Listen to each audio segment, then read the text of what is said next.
이 시계 어디서 났어? 훔친 거야? 수천억 공사 현장 한복판에서 대형 건설 서회장의 서늘한 목소리가 터져 나왔습니다. 비싼 정장 소매에 시멘트 가루가 묻는 것도 모른 채 흙먼지 범벅인 일용직 청년의 손목을 부서질 듯 움켜쥐고 있었죠. 낡은 시계 바깥에는 25년 전 그가 직접 새긴 두 사람의 이름이 선명하게 남아 있었습니다. 누가 준 거냐고 묻잖아. 아버지 유품입니다. 냉혈한이라 불리던 그의 눈시울이 붉게 달아올랐고 현장은 순식간에 멎었습니다. 그런데 이 청년이 왜 그 시계를 차고 있었을까요? 사연 시작 전 구독과 좋아요 눌러주시고 어디에서 이 이야기를 보고 계신지 댓글로 알려주시면 그곳에 행운이 가득하길 기도하겠습니다. 지방 외곽 대형 건설 신축 공사 현장에 검은 차량 행렬이 미끄러지듯 멈춰 섰습니다. 문이 열리기가 무섭게 수행원들이 먼저 내려줄을 맞추고 현장 소장은 헬멧을 손에 쥔 채 허리를 꺾으며 달려나왔죠. 차에서 내린 서강석 회장은 그 누구의 손도 잡지 않았습니다. 건네받은 공정표를 눈으로만 훑으며 현장 안으로 성큼 걸어 들어갔고 뒤따르던 수행원들은 그 보폭에 맞추느라 종종 걸음을 쳐야 했어요. 현장 안쪽에서 철근 다발을 나르던 인부들이 어깨너머로 흘끔거리며 수군거렸습니다. 저 양반이 오늘 온다던 회장님이야? 눈도 한 번 안 주네. 사람이야, 기계야. 먼 구석에서 혼자 철근 묶음을 정리하던 한지우는 그 웅성거림에도 고개를 들지 않았어요. 새벽 6시부터 나와 쉬지 않고 일하는 중이었는데 이미 작업복 등판이 땀으로 얼룩져 있었습니다. 회장이 오든 감독이 오든 그의 손은 달라지지 않았죠. 멈추면 어머니 병원비가 걱정됐고 걱정하다 보면 손이 더 빨라졌습니다. 강석이 공정 구간을 짚으며 걷던 중이었습니다. 전날 밤 비가 쏟아진 뒤라 바닥 곳곳이 질척했고 얇은 철판 위에는 흙탕물이 그대로 고여 있었어요. 그 위를 딛던 순간 강석의 발이 쑥 미끄러지며 중심이 확 무너졌는데 그 찰나에 옆에서 달려온 손이 그의 팔을 단단하게 붙잡아 세웠습니다. 거친 작업 장갑을 낀 손이었죠. 반사적으로 뛰어온 한지후였습니다. 강석은 곧바로 시선을 소매로 내렸습니다. 황토색 흙이 진내입이 양복 소매에 선명하게 번져 있었어요. 그는 고개 한번 들지 않은 채 낮고 차가운 목소리로 말했습니다. 손 놔. 에잇, 옷 버렸네. 감사 한마디가 없었습니다. 그 한마디를 내뱉자마자 현장 소장 쪽으로 몸을 돌리며 낮게 말을 이었죠. 안전 발판이 왜 없습니까? 이 상태면 사고 납니다. 소장이 굽히며 연신 죄송하다고 했지만 강석은 이미 공정표로 시선을 옮긴 뒤였어요. 지우는 아무 말 없이 제자리로 돌아갔고 그 광경을 지켜보던 인부들은 숨을 죽인 채 굳어 있었습니다. 강석은 지우 쪽으로 시선 한 번 주지 않은 채 다음 구간으로 발걸음을 옮겼어요. 그런데 바로 그때였습니다. 몇 걸음 채 가지도 않아 강석의 두 발이 다시 멈춰 섰습니다. 뭔가가 눈에 걸렸어요. 지우의 손목에 걸린 시계였는데 평범한 시계였다면 그냥 지나쳤을 겁니다. 케이스백 바깥 링에 새겨진 각인이 생각보다 굵고 선명하게 남아있어 한눈에 글자가 들어왔어요. KSYJ 5.12. 강석이 걸음을 멈췄습니다. 수행원들이 서로를 바라봤고 소장은 무언가 문제가 생긴 건지 싶어 고개를 갸웃했어요. 강석은 말없이 지우 쪽으로 걸어가 그의 손목을 확 잡아당겨 시계를 들여다봤습니다. 소음으로 가득하던 현장이 어느 순간 멀어지는 것 같았어요. 그의 눈이 각인 위를 천천히 한 글자씩 훑었는데 그럴수록 소나기에 힘이 서서히 들어갔습니다. 그 시계 어디서 났어? 훔친 거야? 지우가 손목을 빼지 않았습니다. 잡힌 채로 강석을 똑바로 올려다보며 짧게 답했죠. 아버지 유품입니다. 강석의 손에 힘이 더 들어갔습니다. 아버지가 누구야? 모릅니다. 어릴 때 돌아가셨다고 들었으니까요. 대답은 짧고 담담했는데 그 담담함이 오히려 더 세게 꽂혔습니다. 강석은 잠시 입을 열지 않은 채 지우의 손목을 그대로 쥐고 있었어요. 현장에 쇠 부딪히는 소리, 레미콘 기계 돌아가는 소리, 바람 소리가 모두 어딘가 먼 곳으로 빠져나가는 것만 같았습니다. 강석의 시선이 각인 위에 멎은 채 입술이 아주 작게 움직였어요. 어머니 성함이. 명령도 질문도 아니었습니다. 겨우 입술 사이로 빠져나온 소리였죠. 한유진입니다. 그 이름 석자가 공기 속으로 떨어지던 순간 강석의 소나기 힘이 스르르 풀렸습니다.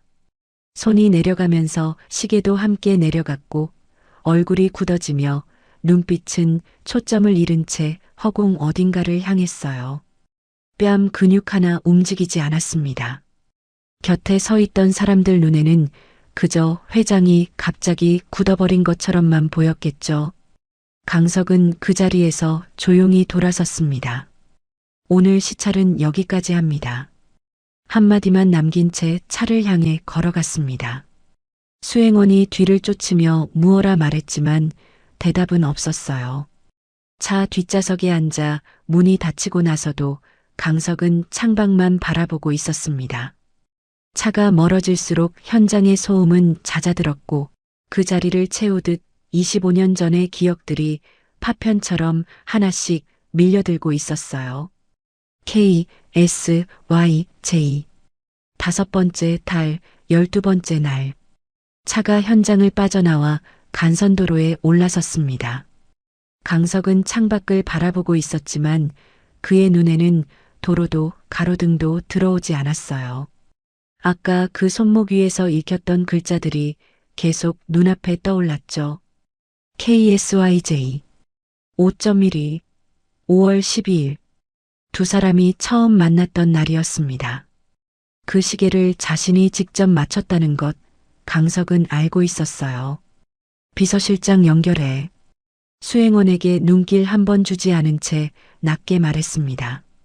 전화가 연결되자 강석은 짧고 분명하게 지시했어요. 25년 전 이혼 관련 자료 전부 올려. 서류든 기록이든 남아있는 거 다. 비서실장은 군말 없이 알겠습니다라고 답했습니다. 그런데 그 전화가 끊긴 지 채 5분도 되지 않아 현장 소장이 올린 1차 보고가 이미 법무라인으로 먼저 들어간 뒤였어요. 법무실장 도연이 내용을 확인하자마자 비서실장에게 전화를 걸었죠. 회장님 요청건 내가 직접 처리할 테니 올리지 마세요. 비서실장 쪽에서 잠시 말이 없었습니다. 법무실장님, 회장님 직접 지시가 있으셨는데요. 도연이 낮은 목소리로 다시 한번 말했고 짧은 침묵 끝에 알겠습니다라는 대답이 나왔습니다. 비서실장은 전화를 끊은 뒤 잠시 자리에 있다가 조용히 회장실 쪽 번호를 눌렀습니다. 누가 먼저 움직였는지 강석은 그 순간에는 알 수 없었어요. 집으로 돌아온 강석은 서재 문을 닫고 혼자 앉았습니다. 스탠드 불빛만이 책상 한쪽을 좁게 비추고 있었는데 창밖은 이미 깊이 어두웠어요. 소매를 걷어 자신의 손목을 내려다봤지만 아무것도 없는 손목이었습니다. 그래도 눈에는 여전히 그 시계가 남아 있었어요. KSYJ 5.12 입술 사이로 천천히 되뇌었죠. 두 사람의 이름 이니셜과 처음 만났던 날. 강석은 손가락으로 책상 모서리를 짚은 채 한동안 움직이지 않았습니다. 손끝이 미세하게 떨리고 있었어요.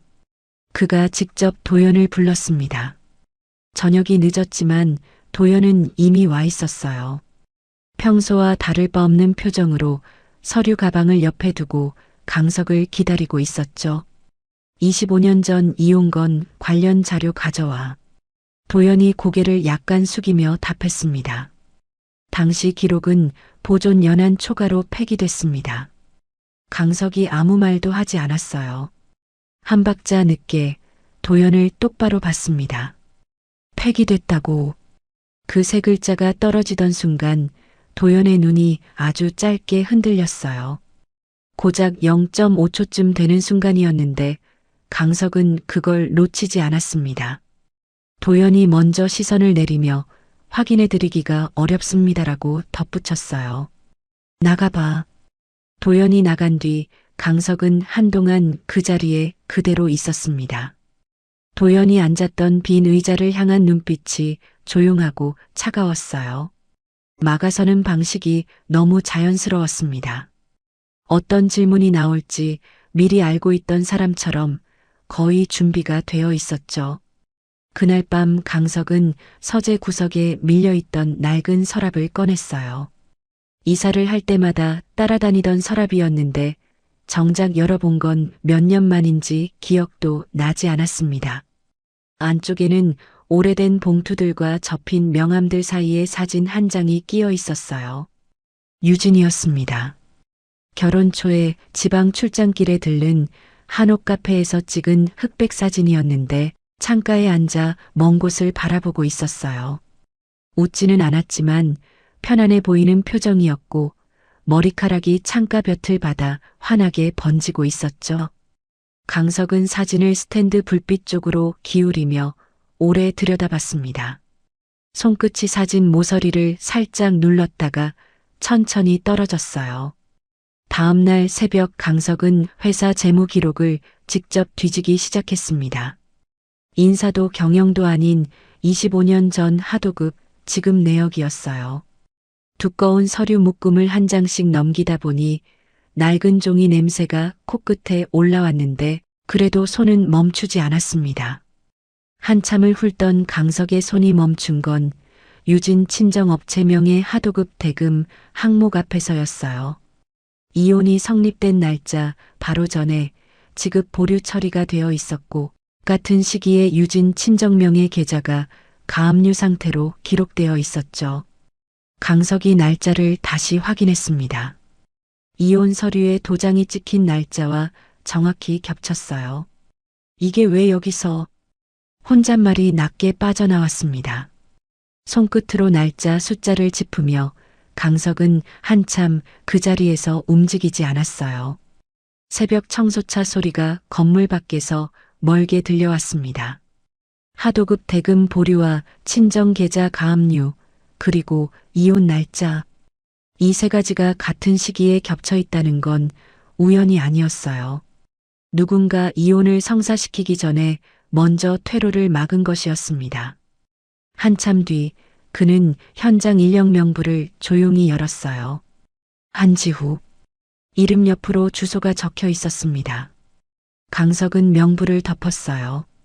지금 당장 찾아가는 건 아직 아니었습니다. 먼저 확인해야 할 것들이 남아 있었어요. 강석이 비서실장을 불렀습니다. 한지우라는 사람 신원 조회해줘. 조용하게. 비서실장이 고개를 숙이려는 순간 강석이 낮고 짧게 덧붙였어요. 도연한테는 말하지 마. 다음 날 아침 강석은 수행원 없이 혼자 법원을 찾았습니다. 민원 창구가 늘어선 복도는 평일 오전인데도 사람들로 북적였는데 번호표를 뽑아줄을 서는 사람들 사이에서 그의 짙은 감색 양복이 유독 눈에 띄었어요. 창구 직원이 신청서를 받아들고 화면을 잠시 들여다보다가 고개를 들었습니다. 해당 기간 기록은 현재 이관 중입니다. 열람이 어렵습니다. 강석이 숫자가 인쇄된 접수증을 손 안에 쥔 채 한 박자 늦게 물었어요. 언제쯤 가능합니까? 확인이 안 됩니다. 더 이상의 설명은 없었습니다. 강석은 고개를 끄덕이고 창구를 떠났어요. 복도 끝 소화기 옆에서 걸음을 멈추며 혼자 중얼거렸죠. 이관 중이라는 말 도연도 똑같이 했는데 막히는 지점이 같았어요. 똑같은 구간에서 똑같은 말이 나왔고 도연이 내뱉은 팩이라는 단어와 법원 직원이 내뱉은 이관이라는 단어가 결국 같은 뜻이었습니다. 필요한 구간만 딱 닫혀 있었어요. 강석은 그날 오후 회사 자료실로 내려갔습니다. 담당 직원이 자리를 비운 틈을 타 오래된 하도급 지급 장부들을 직접 꺼내 훑기 시작했어요. 먼지가 쌓인 묶음들을 한 권씩 펼칠 때마다 낡은 종이 냄새가 코끝에 올라왔는데 손끝이 조금씩 회색으로 물들어도 그는 멈추지 않았습니다. 협력사 명단을 훑던 눈이 한 곳에서 멎었어요. 한정공업사, 유진의 친정 아버지가 운영하던 곳이었습니다. 강석은 손가락으로 그 이름을 짚은 채 미동도 하지 않았어요. 그 이름 아래 찍힌 날짜들을 손끝으로 하나씩 눌러봤습니다. 그 순간이었어요. 25년 전 기억이 한꺼번에 쏟아져 들어왔습니다. 작은 사무실 아니었죠. 하얀 이혼 서류 위에서 유진의 손이 덜덜 떨리고 있었습니다. 펜을 쥔 손가락 끝이 하얗게 질려 있었는데 도장을 찍으려다 멈추기를 몇 번이나 반복했어요. 결국 도장이 내려앉던 그 순간 유진의 눈에서 눈물 한 방울이 서류 위로 떨어졌습니다. 번지지도 않고 작고 둥글게 맺혔던 그 자국이 강석의 머릿속에서 선명하게 살아났어요. 그때 강석은 그 눈물의 의미를 제대로 읽지 않았습니다. 장부를 더 넘기던 손이 또 멎었어요. 하도급 대금 지급 보류 갑측 지시. 빨간 도장 흔적이 찍혀 있었고 그 옆으로 처리 날짜가 적혀 있었습니다. 강석이 그 날짜를 짚으며 다시 확인했어요. 이혼 서류가 성립된 날짜보다 불과 열흘 앞선 시점이었습니다. 유진의 친정이 발을 빼지 못하도록 먼저 묶어둔 것이었어요. 강석은 자리에서 일어나 도연을 불렀습니다. 그때 하청 정산 기록 전부 가져와. 도연이 이번에는 고개를 숙이는 대신 정면을 바라보며 답했어요. 회장님이 직접 보실 사안이 아닙니다. 내부적으로 검토 후 보고 드리겠습니다. 그 말이 끝나기 무섭게 강석의 머릿속에서 두 번째 파편이 터졌습니다. 어느 늦은 저녁이었어요. 바닥에 내던져진 시계, 자신이 집어 던진 것이었죠. 유진이 그 자리에서 허리를 굽혀 시계를 주었는데 손 안에 꼭 쥔 채 아무 말도 하지 않았습니다. 그때는 그게 그냥 잡동사니를 챙기는 것처럼만 보였어요. 지금 생각해보면 그 손 안에 얼마나 많은 것들이 쥐어져 있었는지 알 것 같았습니다. 도연이 나가고 난 뒤 강석은 오래 서 있었어요. 막히는 구간이 딱 필요한 곳만이야. 낮게 중얼거리는 목소리에 소름이 돋았습니다. 기록이 빠진 구간, 이관 처리된 구간, 폐기됐다는 구간이 모두 같은 시점이었어요. 이혼 전후 딱 그 시기였습니다. 그때 세 번째 파편이 스쳤어요. 결혼한 지 얼마 안 됐을 무렵이었습니다. 명숙이 어디선가 전화를 받으며 했던 말이었는데 강석이 안방 문 앞을 지나다가 흘려들었던 한마디였어요. 유진이 문제는 내가 처리할게. 그때는 그냥 넘겼습니다. 고부간 사소한 갈등을 어머니가 나서서 정리하겠다는 뜻으로 들었어요. 그러나 지금 다시 그 목소리를 떠올리자 그 말이 완전히 다르게 들렸습니다. 처리, 정리. 그 말들이 어디로 향하는 것이었는지 이제는 알 것 같았어요. 밤이 깊었습니다. 강석은 서재 책상에 노트를 펼쳐놓고 날짜들을 하나씩 적어 내려갔어요. 한정공업사 부도 처리일, 친정 계좌 가압류 신청일, 이혼 성립일, 그리고 기록이 공백으로 남은 구간. 연필로 선을 그어가며 연결하자 점들이 하나의 줄기로 모였습니다. 볼펜선이 종이 위를 긁는 소리만이 조용한 서재에 퍼졌어요. 우연히 이어지면 필연이 되는 법이었습니다. 강석이 장부를 다시 펼쳐 서명칸을 들여다봤어요. 갑측 지시를 집행한 자리에는 도연의 이름만 있었습니다. 명숙의 이름은 어디에도 없었어요. 강석은 잠시 그 서명을 바라보다가 연필을 내려놓았습니다. 도연이 독단으로 한 건가? 혼잣말이었지만 그 끝에 물음표가 남았어요. 아직 확인이 필요했습니다. 그날 오후 현장 사무소 문이 벌컥 열렸습니다. 먼저 들어선 건 양복 차림의 젊은 남자였는데 현장 소장이 그를 보자마자 허리를 굽혔어요. 서준서였습니다. 명숙의 손자이자 집안이 장손으로 내세우는 인물이었는데 현장 흙먼지와는 어울리지 않는 광택 나는 구두가 콘크리트 바닥 위에서 또각또각 소리를 냈어요.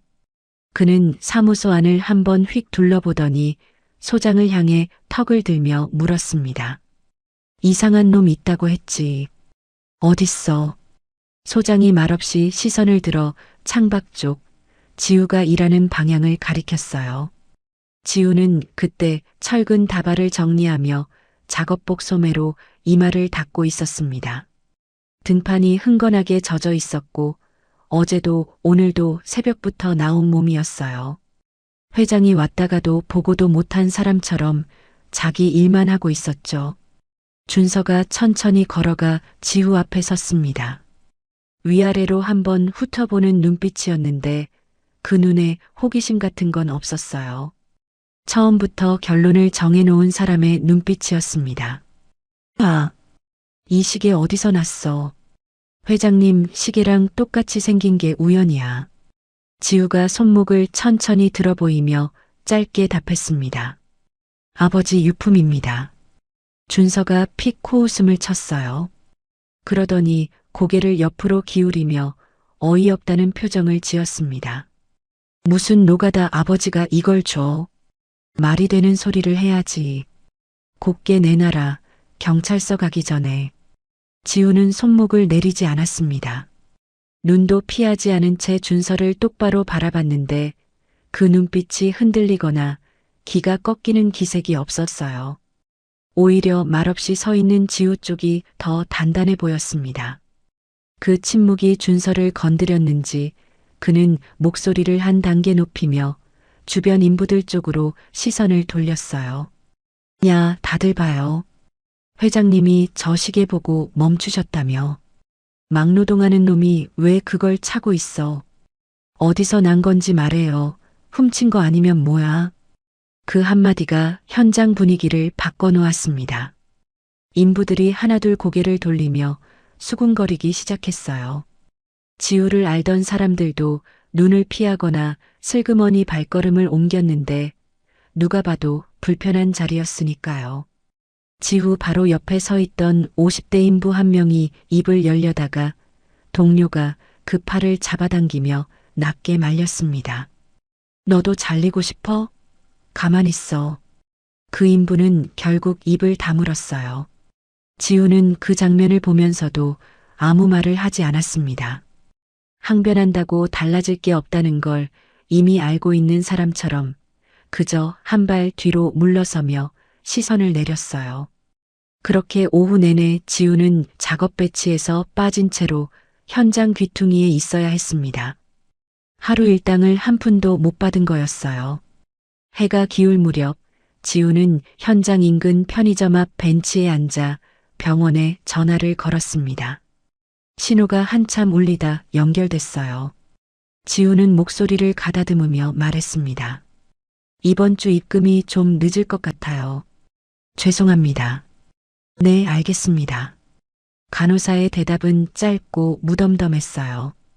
다독이지도 더 묻지도 않았습니다. 지우는 전화를 끊고 무릎 위에 두 손을 얹은 채 한동안 그 자리에서 움직이지 않았어요. 편의점 냉장고 모터 소리가 옆에서 윙윙거렸고 주차장 쪽에서 차 문 닫히는 소리가 간간히 들려왔습니다.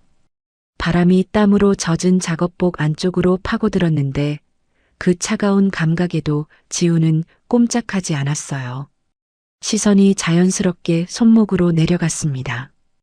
KSYJ 5.12 달고 다른 각인이었는데 그날따라 그 글자들이 유독 또렷하게 보였어요. 아버지가 어떤 사람이었는지도 모르고 얼굴도 한 번 본 적 없이 자랐지만 이 시계 하나만은 평생 곁에 있었습니다. 지우는 손목을 꼭 쥐었다가 천천히 일어섰어요. 한편 강석은 그날 저녁 비서실장으로부터 준서 관련 보고를 받았습니다. 보고서 안에는 현장에서 해당 인부를 정리했다는 표현이 쓰여 있었어요. 강석은 그 단어에서 손가락을 멈췄습니다. 서류를 든 채로 아무것도 읽지 않고 그냥 가만히 있었어요. 정리. 그 순간 25년 전 기억이 스쳤습니다. 명숙이 누군가와 전화를 하면서 했던 말이었는데 강석이 복도를 지나다 귀에 걸렸던 한마디였어요. 유진이건 내가 정리할게. 준서의 말투와 명숙의 말투가 판박이었습니다. 쓰는 단어도 목소리의 온도도 그 뒤에 남기는 잔해도 똑같았어요. 할머니에게 배운 대로 쓰는 말이었죠. 강석이 준서에게 전화를 걸었습니다. 신호가 2번 울리자마자 받았어요. 그 인부 건드리지 마. 전화기 너머에서 잠깐 침묵이 흘렀습니다. 그러다 준서가 느릿하게 답했어요. 할머니 뜻이 있으셔서요. 강석이 아무 말도 하지 않았습니다. 전화를 끊지도 않은 채 그냥 창밖을 바라봤어요. 한참 뒤에 전화가 조용히 끊겼습니다. 빛이 완전히 빠져나간 저녁 하늘이었고 유리창에 강석의 얼굴이 희미하게 비쳤습니다. 준서의 그 한마디가 모든 걸 확인시켜줬어요. 지우를 건드린 건 준서 혼자가 아니었습니다. 뒤에는 명숙이 있었고 명숙이 움직인 것이었죠. 강석의 눈빛이 달라졌습니다. 분노 같은 건 없었어요. 그냥 천천히 차갑게 굳어지는 거였습니다. 강석이 창밖을 바라보던 그 시각, 지우는 고시원 방 안에서 밤을 보내고 있었습니다. 다음 날 새벽이었어요. 형광등도 켜지 않은 방 안에서 지우는 침대 끄트머리에 걸터 앉아 종이 한 장을 들여다보고 있었습니다. 병원에서 날아온 청구서였어요. 미납 금액 옆에 빨간 글씨로 숫자가 찍혀 있었는데 보는 것만으로도 가슴 어딘가가 조여드는 숫자였습니다. 지우는 청구서를 반으로 접어 작업복 주머니에 밀어넣고 자리에서 일어섰어요. 손이 조금 빠르게 움직였지만 그뿐이었습니다. 오전 중에 병원 쪽에서 전화가 왔습니다. 간호사의 목소리는 차갑지는 않았지만 그렇다고 따뜻하지도 않았어요. 이번 주까지 일부라도 입금이 안 되면 치료 일정을 조정해야 할 것 같습니다. 지우가 답했습니다. 최대한 맞춰볼게요. 전화를 끊고 지우는 가건물 외벽에 등을 기댔어요. 바람이 작업복 안쪽으로 파고드는 게 느껴졌는데 잠시 눈을 감았다가 다시 떴습니다. 치료 일정 조정이라는 말이 무슨 뜻인지 지우는 잘 알고 있었어요. 어머니의 점적 주사 횟수가 줄어들고 회진이 빨라지고 결국은 퇴원 이야기가 나오는 수순이었습니다. 그렇게 되면 안 됐어요. 그날 오전부터 지우는 다른 작업반에 일당 자리를 구하러 다녔습니다. 같은 현장 아니었는데도 사람들의 눈빛이 달랐어요. 어제 일이 이미 퍼진 것 같았습니다. 첫 번째 반장이 고개를 저으며 말했어요. 미안한데 우리 반은 어렵겠다. 두 번째도 마찬가지였고 세 번째도 마찬가지였습니다. 준서가 뿌린 도둑 소문이 현장 전체를 한 바퀴 돌고 있었어요. 지우는 마지막 반장에게 거절을 들은 뒤 잠시 발을 멈춘 채 먼 곳을 바라봤습니다. 입술을 꾹 다물었는데 그게 전부였어요. 별다른 말도 표정 변화도 없었습니다. 점심때 한바집 아주머니한테 밥값을 외상으로 부탁했어요. 아주머니는 아무 말도 하지 않았습니다. 그냥 국자를 들어 밥 위에 국을 한 번 더 끼얹어 줬어요. 지우는 고개를 숙였습니다. 말이 필요 없는 친절이었어요. 오후 늦게 지우는 병원으로 향했습니다. 면회 시간이 끝나기 전에 어머니 얼굴이라도 보고 싶었어요. 그런데 병원 건물 안으로 들어가기 전에 잠깐 주차장 쪽 계단에 앉았습니다. 다리가 무거운 것도 있었고 빈손으로 들어가는 게 마음에 걸리기도 했어요. 그냥 잠깐 앉았다가 들어갈 생각이었는데 그 모습이 우연히 강석의 눈에 들어왔습니다. 강석의 차가 병원 진입로를 지나던 중이었어요. 비서실장이 유진의 입원 병원을 확인해 보고한 터라 강석은 안을 한번 살펴보러 온 거였습니다. 그런데 차창 너머로 계단에 앉아 있는 지우가 보였어요. 작업복 차림 그대로 무릎 위에 팔꿈치를 올리고 두 손을 모은 채 어딘가를 바라보고 있었습니다. 강석이 운전기사에게 낮게 말했어요. 잠깐 세워. 차가 멈췄습니다. 강석은 문을 열지 않았어요. 그냥 차 안에서 지우를 바라봤습니다. 지우는 강석의 차가 멈춘 것도 모른 채 고개를 들어 하늘을 올려다보고 있었어요. 병원 건물 그늘이 길게 드리워진 계단 위에서 혼자였습니다. 강석의 손이 문 손잡이 위에 얹혔습니다. 그런데 손에 힘이 들어가지 않았어요. 내리지 못했습니다. 유리창 너머로 지우의 옆얼굴만 바라봤어요. 25년. 내가 죽은 줄 알고 자란 아들이 저렇게 살고 있다는 생각이 드는 순간 강석의 눈빛에서 무언가가 허물어지는 게 보였습니다. 차가 천천히 다시 움직였어요. 강석은 병원 안으로 들어가 원무과 창구 앞에 섰습니다. 직원에게 한유진 환자의 미납 금액을 확인하며 결제 의사를 밝혔어요. 직원이 화면을 들여다보다가 고개를 들었습니다. 결제는 가능하십니다. 다만 치료 일정이나 전원 같은 의료 결정 사항은 환자분 동의 없이는 처리가 어렵습니다. 강석이 잠시 말을 잃었습니다. 그 자리에 서서 한 박자 늦게 고개를 끄덕였어요. 돈을 얹어 놓는다고 해결되는 게 아니라는 걸 그 순간 깨달았습니다. 유진이 거부하면 아무것도 바뀌지 않았어요. 치료 결정권은 유진에게 있었습니다. 강석은 원무과를 나와 복도 끝 사회복지팀 문을 두드렸습니다.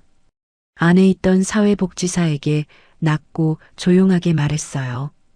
긴급 의료 지원 대상자 검토를 요청하며 치료 일정이 유지될 수 있을 만큼의 최소 금액만 긴급 후원금 형태로 처리하고 싶다고 했습니다. 직접 나서는 건 아직 때가 아니었어요. 그 정도면 당장 병원 측에서 치료 일정을 조정하는 일은 막을 수 있었습니다. 병원 밖으로 나온 강석은 입구 쪽 화단 옆에 서서 한동안 움직이지 않았어요. 서늘한 바람이 옷깃을 스쳤고 병원 현관 자동문이 열렸다 닫혔다 하는 소리가 반복됐습니다. 그 소리를 들으면서 강석은 25년 전 유진의 뒷모습을 떠올렸어요.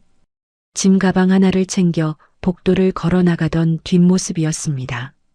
강석이 그때 부르지 않았죠. 말리지도 않았어요. 그냥 보냈습니다. 그게 지금 이 자리까지 이어진 거였어요. 그 무렵 지우는 병원에서 걸려온 전화를 받았습니다. 미납 금액 일부가 입금됐다는 소식이었어요. 지우가 잠시 말을 잃었다가 물었습니다. 어디서 들어온 겁니까? 직원이 긴급 후원금으로 처리됐다고 답했는데 지우는 전화를 끊은 뒤 한동안 손목의 시계를 내려다봤어요. 강석이 비서실장에게 전화를 걸었습니다. 짧고 낮은 목소리였어요. 한유진 현재 주소 알아내. 도연 통하지 말고. 비서실장이 유진의 주소를 보고한 다음 날 강석은 다른 방향으로 움직였습니다. 유진을 찾아가기 전에 먼저 확인해야 할 것이 있었어요. 친정이 왜 그렇게 무너졌는지였습니다. 한정공업사 유진 친정 아버지가 운영하던 그 하청업체 말이었습니다. 비서실장을 통해 당시 직원 명단을 수소문했어요. 폐업한 지 20년이 넘은 업체였으니 사람들이 뿔뿔이 흩어진 건 당연한 일이었는데 연락이 끊긴 사람, 이사를 여러 번 한 사람, 이미 세상을 뜬 사람까지 섞여 있었습니다. 그 중에서 비서실장이 간신히 찾아낸 사람이 한 명 있었어요. 당시 격리를 맡았던 60대 남자였는데 지방 외곽 소도시에 있는 낡은 다세대 빌라에 살고 있었습니다. 강석은 수행원 없이 혼자 차를 타고 갔어요. 빌라는 도로에서 한참 들어간 골목 안쪽에 있었습니다. 외벽에는 세월의 얼룩이 그대로 남아 있었고 계단 난간은 녹이 슬어 군데군데 벗겨져 있었어요. 강석이 3층까지 걸어 올라가 초인종을 눌렀습니다. 잠시 뒤 안쪽에서 발소리가 들리더니 문이 조금 열렸어요. 문틈 사이로 보인 60대 남자의 얼굴이 강석을 확인하는 순간 굳어버렸습니다.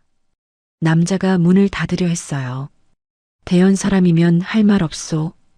강석이 문에 손을 얹으며 말했습니다. 저는 그때 몰랐습니다. 짧은 한마디였어요. 남자가 손을 멈췄습니다. 문틈으로 강석을 다시 한번 바라보더니 한참 뒤에 천천히 문을 열었어요. 방 안은 좁고 어두웠습니다. 창가에 낡은 식탁이 하나 있었고 한쪽 벽에는 오래된 장롱이 붙어 있었어요. 남자는 강석을 의자에 앉히지도 않은 채 장롱 문을 열었습니다. 깊숙한 안쪽 겨울 이불 사이에서 누런 종이봉투 하나를 꺼내 식탁 위에 내려놓았어요. 먼지가 조금 일었습니다. 그날 이후로 대연 측에서 입막음 합의서를 들고 왔었소. 나는 서명 안 했소. 그래서 이걸 보험처럼 숨겨두고 살았소. 봉투 안에서 서류 2묶음이 나왔습니다. 산재 사고 원본 사본과 정산 장부 복사본이었어요. 장부는 손으로 직접 쓴 것이었는데 곳곳에 볼펜으로 메모가 덧붙어 있었습니다. 강석이 첫 장을 넘기다가 손이 멈췄어요. 하도급 대금 지급 보류 갑측 지시, 안전비 항목 삭제 갑측 지시. 그 옆에 날짜가 적혀 있었습니다. 날짜를 보는 순간 강석의 눈빛이 달라졌어요. 유진의 오빠가 사고로 세상을 떠난 날보다 불과 한 달 앞선 시점이었습니다. 안전 장비 비용을 갑측 지시로 빼버렸고 그 달에 사고가 났어요. 사람이 죽었습니다. 강석이 서류를 손에 쥔 채로 움직이지 않았어요. 손가락 끝이 미세하게 떨리고 있었습니다. 유진이가 이걸 봤구나. 이게 문제였던 거야. 혼잣말이 낮게 빠져나왔어요. 유진이 왜 이혼에 저항하면서도 결국 도장을 찍었는지, 왜 이후로 단 한 번도 강석 쪽에 연락을 하지 않았는지 그 이유가 비로소 선명해지고 있었습니다. 오빠 사망사고를 덮는 데 쓰인 돈의 흐름을 유진이 봤고 그 사실을 입 밖에 낸 순간 친정 전체가 무너졌을 거예요. 이혼은 그 끝에 붙은 마무리였던 겁니다. 그 순간 오래된 기억이 조각처럼 스쳤어요. 명숙이 도연과 낮게 이야기하던 장면이었습니다. 강석이 계단 위쪽에서 내려오다 거실 끝에서 두 사람이 나누는 말소리를 들었는데 그때는 대화 내용까지 귀를 기울이지 않았어요. 그냥 스쳐 지나쳤습니다. 그런데 지금 생각해보면 명숙의 말 한마디가 귀에 걸렸죠. 친정 쪽 정리해. 소란 피우기 전에. 그때 강석은 그 말이 무슨 뜻인지 몰랐습니다. 지금은 알았어요. 강석이 장부를 다시 들여다봤습니다. 갑측 지시를 집행한 서명칸에는 도연의 이름만 있었어요. 명숙의 이름은 어디에도 없었습니다. 강석은 잠시 그 서명을 바라보다가 서류를 반으로 접었어요. 도연이 독단으로 한 건가? 혼잣말처럼 나온 말이었는데 강석 자신도 그 끝에 물음표를 믿지 않았습니다. 아직 확인이 필요했어요. 강석이 전 격리를 향해 조용히 물었습니다. 이거 제가 맡아도 되겠습니까? 남자가 강석을 한참 바라봤어요.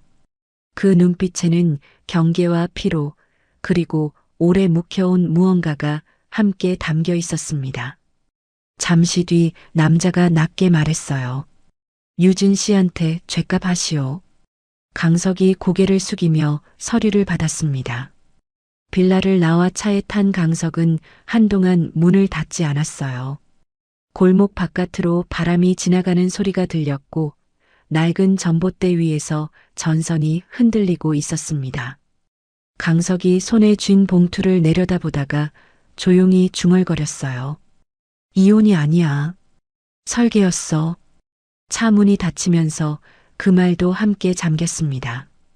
강석이 비서실장에게 전화를 걸었어요. 목소리가 낮고 차가웠습니다. 도연 계좌 내역 25년치 전부 뽑아. 명숙 여사 단독 면담 기록이랑 당시 법무라인 보고 경로도 전부 다시 훑고. 도연 통하지 말고. 지방에서 돌아온 강석은 그날 밤을 서재에서 보냈습니다. 서류 봉투를 책상 위에 올려놓은 채 오래 들여다봤는데 스탠드 불빛만이 켜진 채로 새벽을 넘겼어요. 다음 날 아침 강석은 병원 앞에 섰습니다. 그런데 안으로 들어가지 못했어요. 병원 현관 자동문이 열렸다 닫혔다 하는 소리를 들으면서 그냥 서 있었습니다. 한 번은 들어갔다가 발길을 돌렸고 주차장을 한 바퀴 돌다가 다시 현관 앞으로 왔어요. 그렇게 2번을 반복한 끝에 강석은 결국 안으로 들어섰습니다. 소독약 냄새가 코끝에 올라왔고 형광등 불빛이 하얗게 퍼진 복도가 길게 이어져 있었어요. 병실 번호를 확인하고 복도를 걷는 내내 강석의 발걸음이 무거웠습니다. 606호. 문 앞에서 잠깐 멈추더니 손잡이를 잡고 천천히 열었어요. 유진이 눈을 뜨고 있었습니다.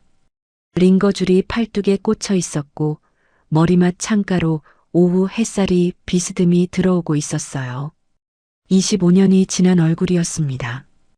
이마에 주름이 생겼고 뺨이 꺼져 있었으며 이불 위에 올려놓은 손이 눈에 띄게 굳어 있었어요. 강석이 말을 잃었습니다. 문을 잡은 채로 그냥 서 있었어요. 유진이 강석을 보자마자 말했습니다. 놀란 기색이 아니었어요. 오래전에 이미 각오해 두었던 사람의 목소리였습니다.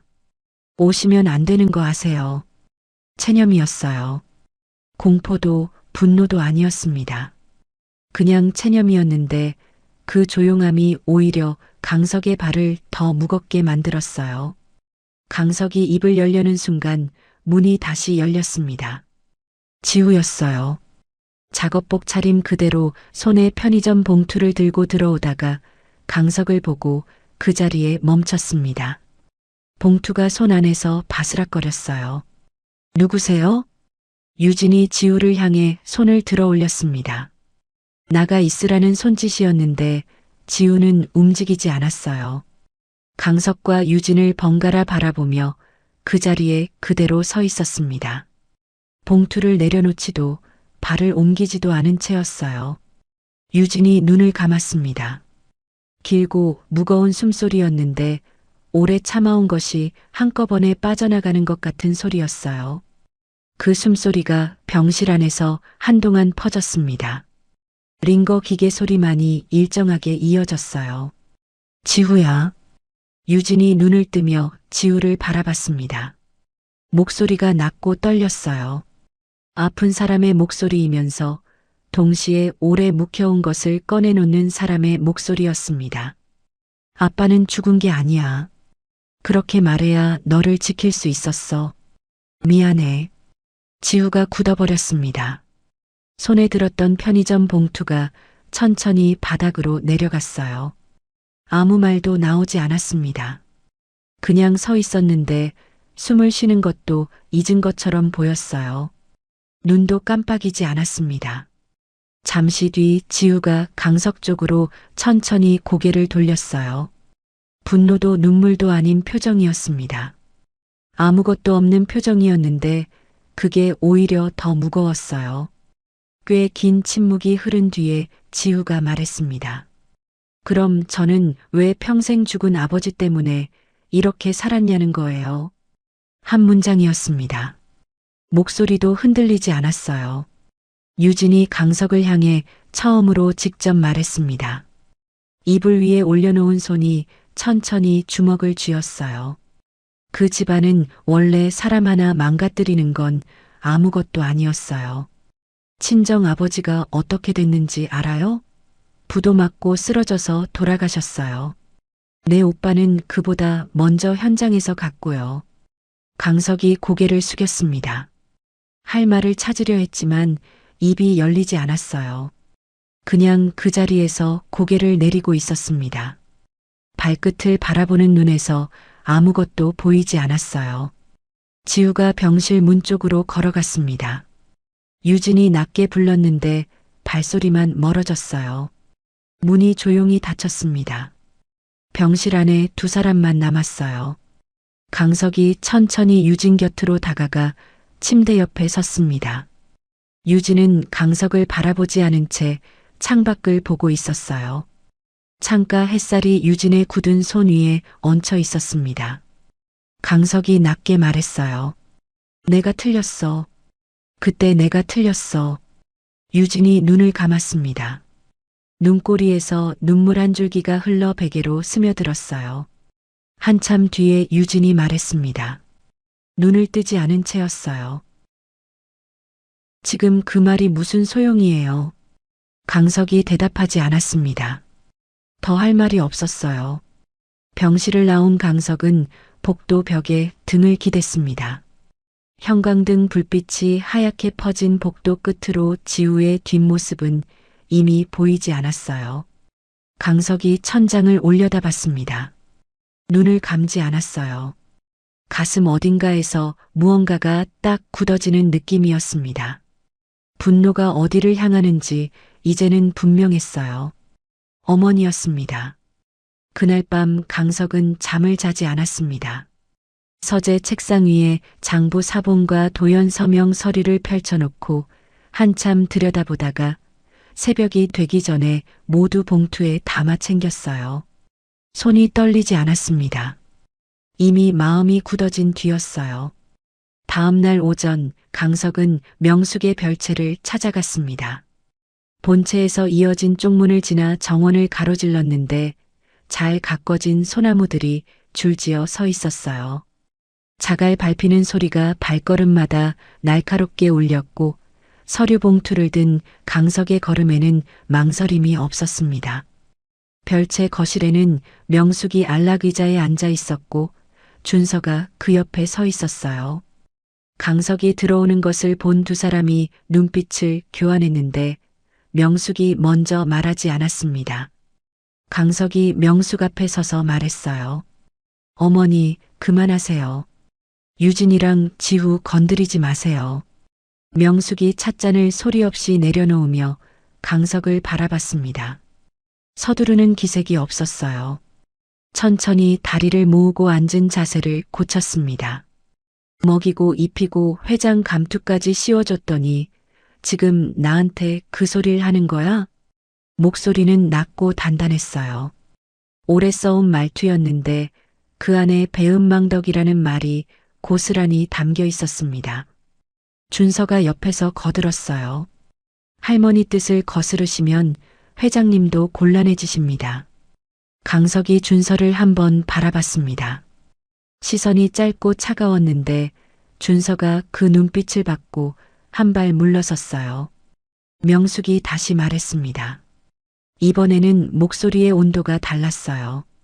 더 낮아지고 더 단단해졌는데 오래 벼려온 칼날 같은 목소리였습니다.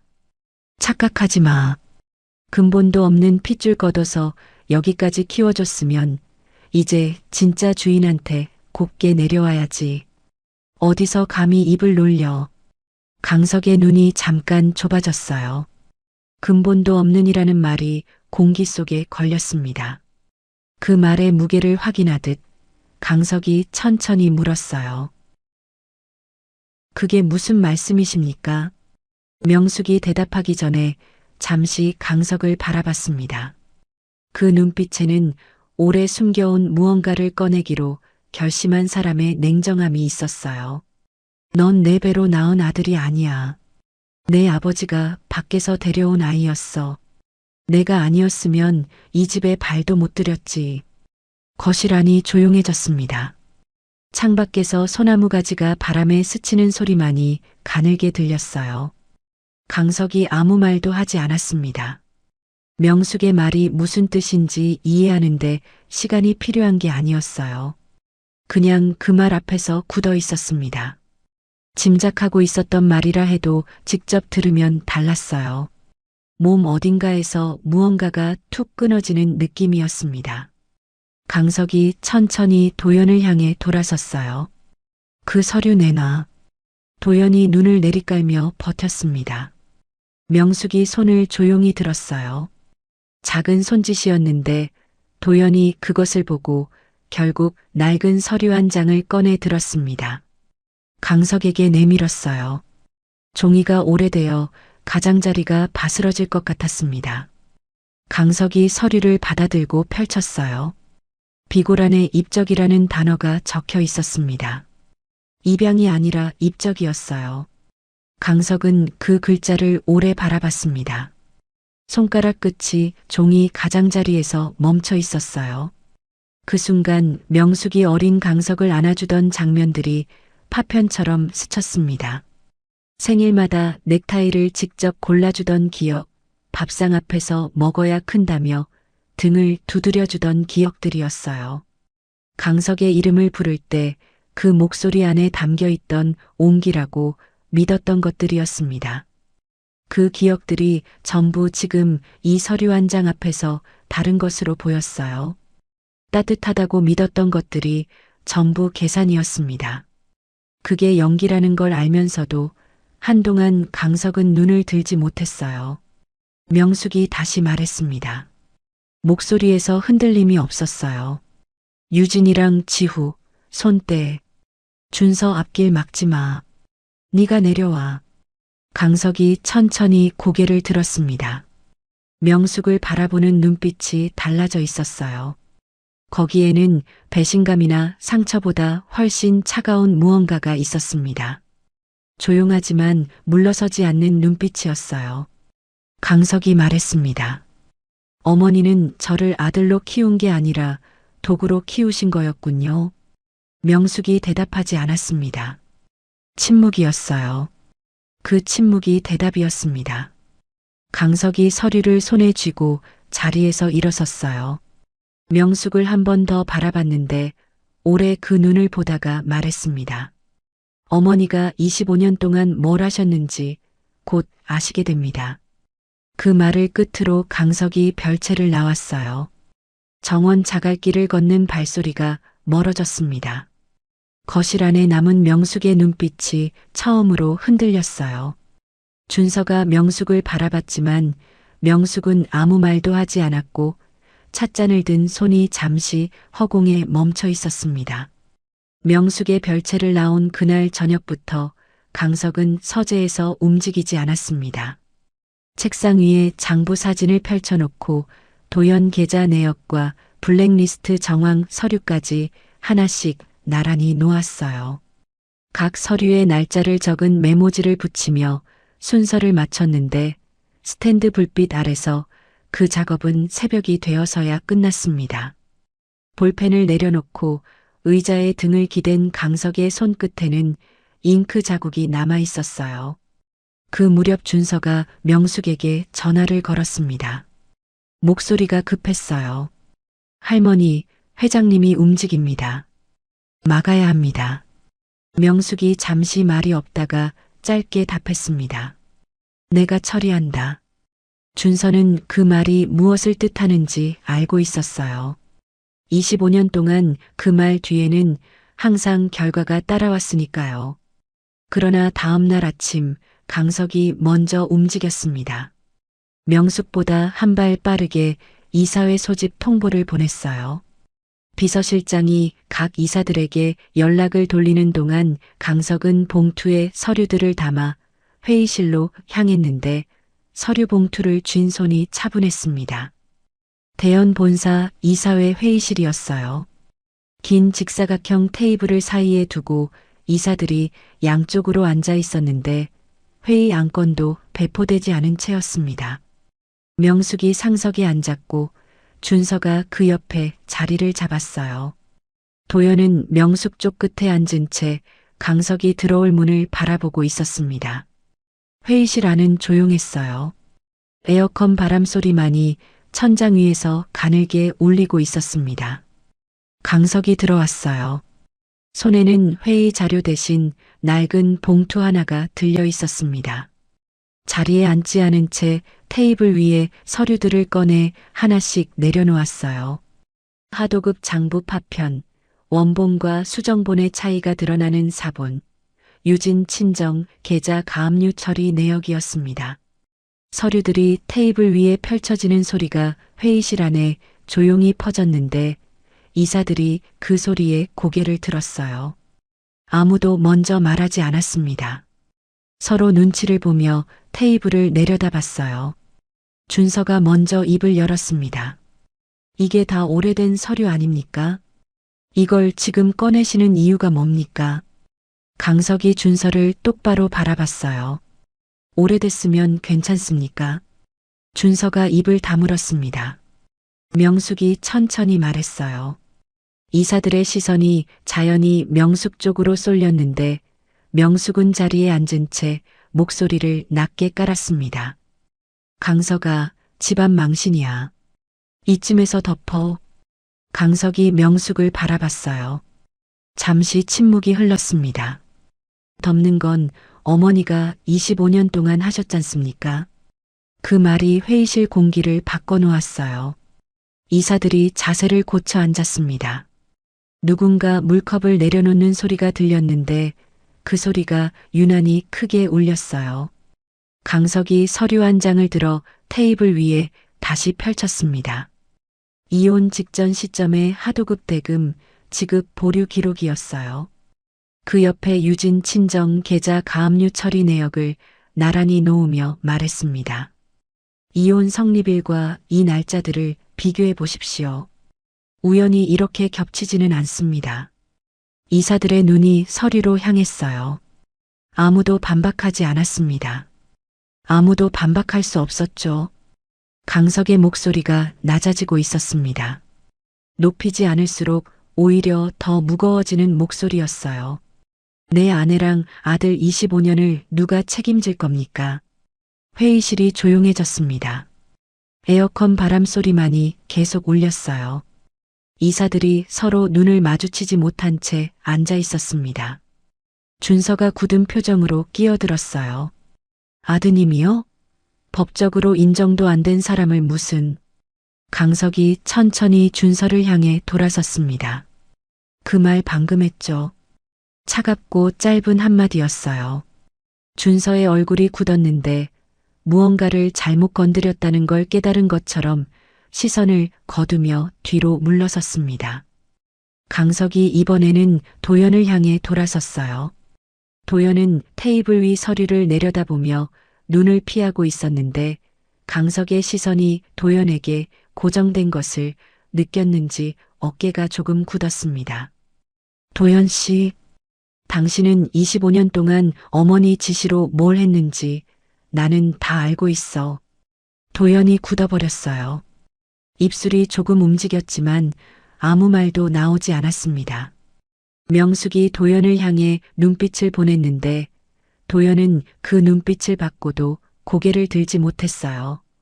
준서가 명숙을 바라봤습니다. 명숙은 대답을 하지 않았어요. 이 자리에서 명숙이 말을 잃은 건 처음이었습니다. 이사들이 침묵 속에서 테이블을 내려다보고 있었어요. 강석이 서류를 모아 다시 봉투에 넣으며 마지막으로 말했습니다. 이건 기업 문제가 아닙니다. 이건 사람 문제입니다. 그 말을 끝으로 강석이 봉투를 들고 회의실 문을 향해 걸어갔어요. 문이 열리고 닫히는 소리가 울렸습니다. 명숙은 그 자리에서 움직이지 않았어요.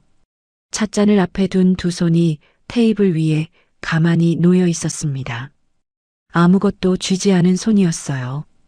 회의실을 나온 그날 오후 강석이 가장 먼저 한 일은 병원에 전화를 거는 것이었습니다.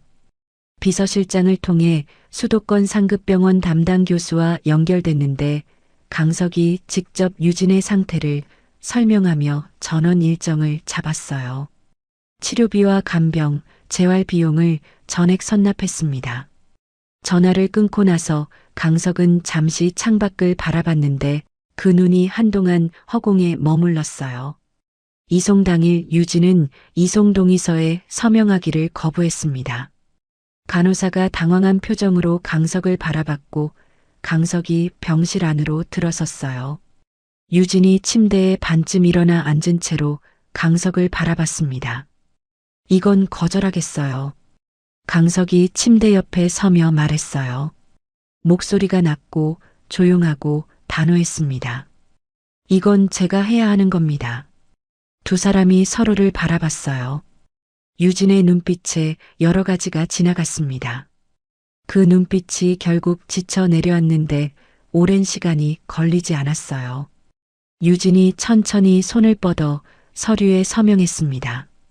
손이 미세하게 떨렸는데 강석은 그 손을 보면서도 아무 말 하지 않았어요.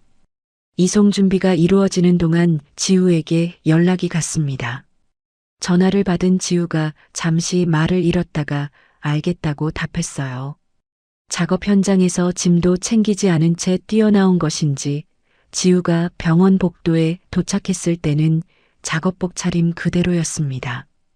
강석이 복도에서 기다리고 있었어요. 지우가 걸음을 늦추며 강석을 바라봤습니다. 둘이 복도 한가운데 마주 섰어요. 말이 없었는데 형광등 불빛이 두 사람 사이에 하얗게 깔려 있었고 어디선가 링거 넘어가는 소리가 가늘게 들렸습니다.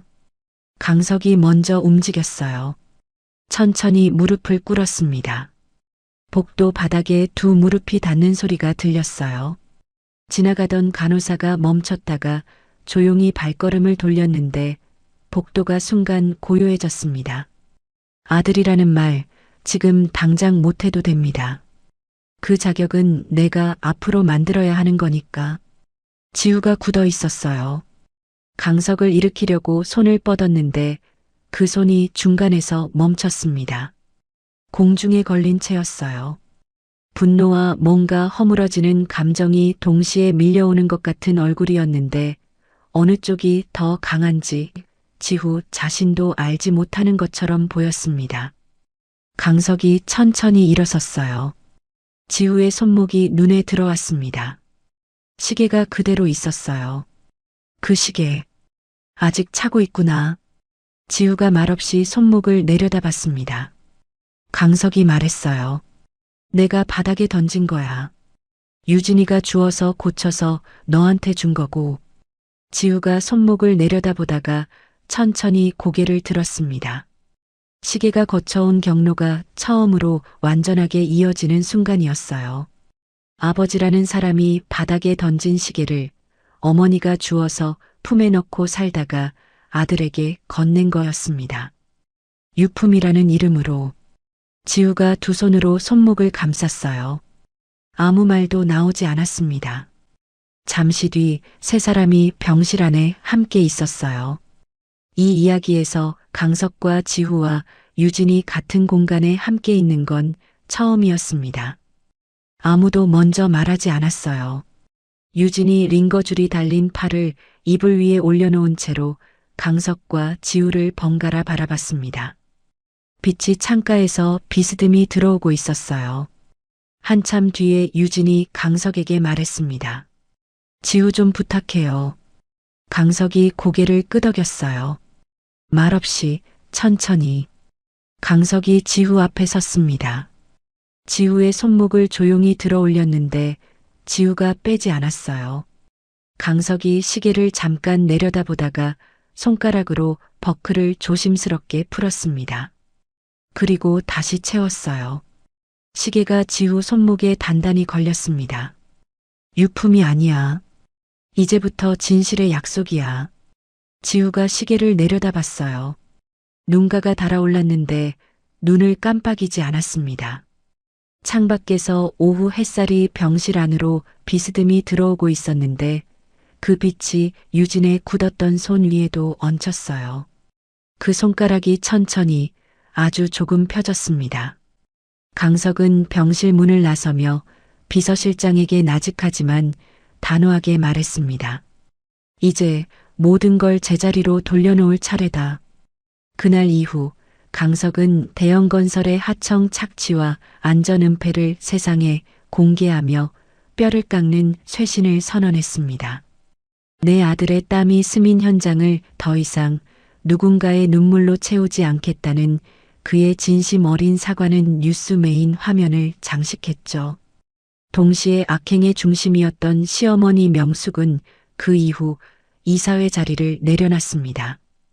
평생 군림하던 별채를 떠난 뒤로 준서도 강석도 찾아오지 않았어요. 권력에 눈멀어 지우를 도둑으로 몰았던 준서는 결국 스스로 감당해야 할 것들을 마주하게 됐습니다. 시간이 흘러 1년 뒤의 어느 주말입니다. 유진은 이제 휠체어 없이도 집 앞마당을 천천히 산책할 수 있을 만큼 건강을 회복했습니다. 강석은 회장실의 권위를 내려놓고 유진과 지우가 함께 사는 소박한 전원주택 마당에서 서투른 솜씨로 고기를 굽고 있습니다. 아빠, 고기 다 타요.